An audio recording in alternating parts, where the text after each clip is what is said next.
This patient, 50-year-old male patient with history of fever and dyspnea, with dissection of aortic valve, but here is the vegetation because he has a fever, he has leukocytosis, white blood cell 227, yes, and his ESR is more than 130, hematuria, white blood cell and RBCs in urine, and also splenomegaly.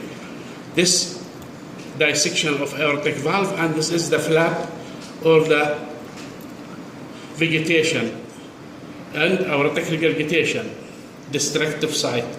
The destructive infective endocarditis need surgical intervention, covering antibiotic and blood culture but we have to start the broad spectrum antibiotic here.